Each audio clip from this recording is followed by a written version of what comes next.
Thank you. Mr. President, can you guarantee every American will be out before the troops leave? Sanctions, Can you guarantee? Did sanctions come up at all in the G7 meeting? The completion by August 31st depends upon the Taliban continuing to cooperate and allow access to the airport for those who were transporting out and no disruptions to our operations. That the evacuations will stop before the actual 31st, so then there is time to get the troops and their machinery and weaponry out of there? That would be correct, yes, that there would need to be time to wind down the presence. And it is possible that the person you know or the person Peter knows, we may not have contacted or the right contact information. That is also entirely possible. We are reaching out via phone, via text, via email, any way we can. Say after the withdrawal, if one US citizen was suddenly discovered, saying, hey, I really want to get out and I'm stuck, who knows where, somewhere in Afghanistan or in Kabul, has got any problem, would this trigger a diplomatic, military, all hands on deck type thing to get that person out, whatever the date? Our commitment continues to be to US citizens. If they want to leave, we will help get them out. No matter what the date. Again, we expect there could be some, but I'm not going to get into it further. I would say that this is now on track, Peter, to be the largest airlift in U.S. history. And that is bringing American citizens out. It is bringing our Afghan partners out. It is bringing allies out. So no, I would not say that is anything but a success. And that completion of the mission by August 31st depends on continued coordination with the Taliban, including continued access for evacuees to the airport. Madam Speaker, today is a great day of pride for our country and for Democrats. Have more or less than half of the Americans who have registered, have they been evacuated? I do not know. I don't. You'd have to go to the State Department for what they think they have on the registry, but I think even they would tell you, Idris, that is an imperfect database. Do you have a percentage for how many Americans have been removed? Without giving a number, have more than half been removed? I can't give you that number, Idris, because I don't think there's a perfect number that we know with certainty of all Americans in Afghanistan.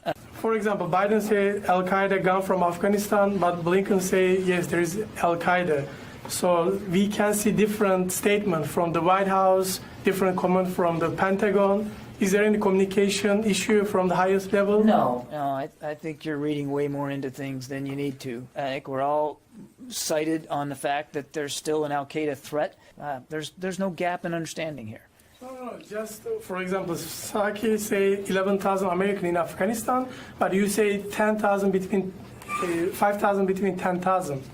So different statement. That's why I want to ask. The Defense Department can't speak specifically to the number of Americans in Afghanistan. I think we already addressed this earlier in the briefing. Understand this. This is the answer we've gotten for days and days and days from every podium in this town. Even if this administration does not have the denominator, that is not my question. My question is, can this administration tell the American people how many Americans it has evacuated from Afghanistan? And if you cannot, can you please explain not the denominator? Why can't you just say the number? Barbara, I think we're just going to leave it at several thousand right now, and I understand that's not a satisfying answer to you. I would tell you that the number literally changes almost by the hour. But so does everything else. I understand, Barbara. We're going to leave it at several thousand for right now. Americans, the general at one point told us that 2,500 had gotten out. What is your assessment now as to the number that have gotten out of Afghanistan? And I understand the question about the specific detail.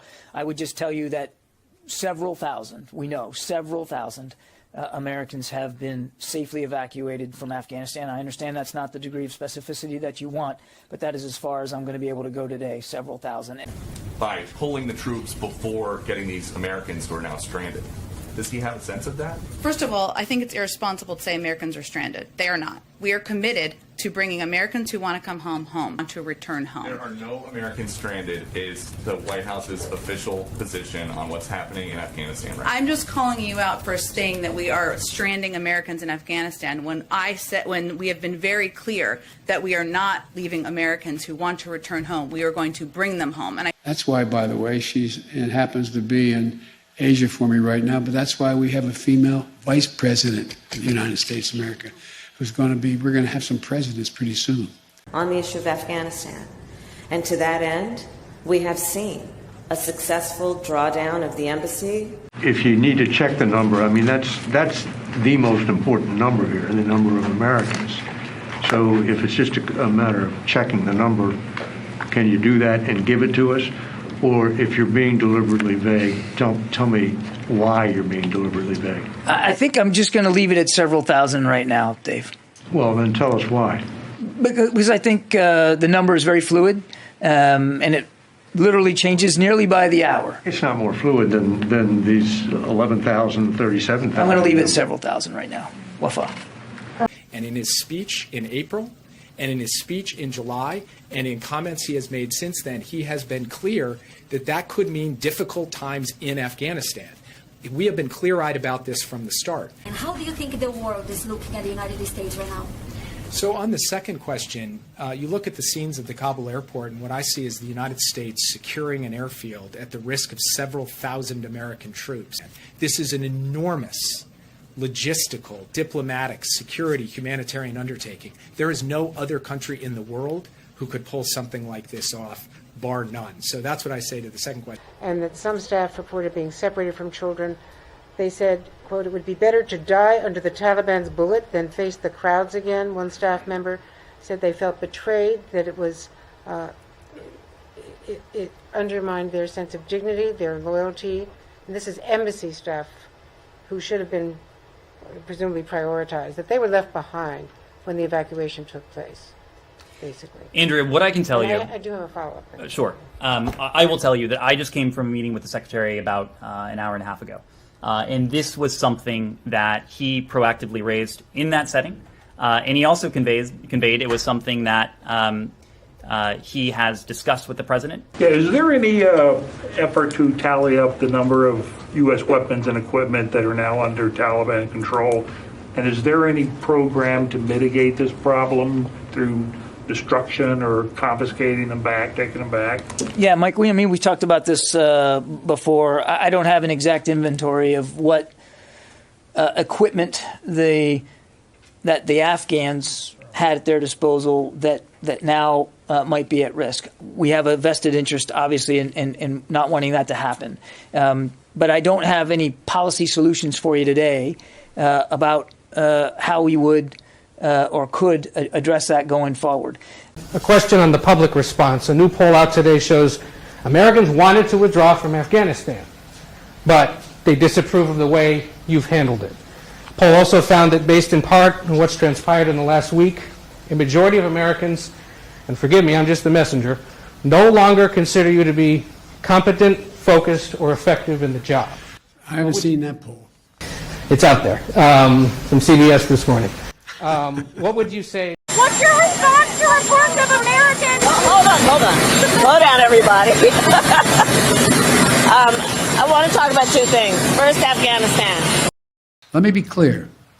The evacuation of thousands of people from Kabul is going to be hard and painful, no matter when it started, when we began. It would have been true if we had started a month ago or a month from now. There is no way to evacuate this many people without pain and loss of heartbreaking images you see on television. It's just a fact.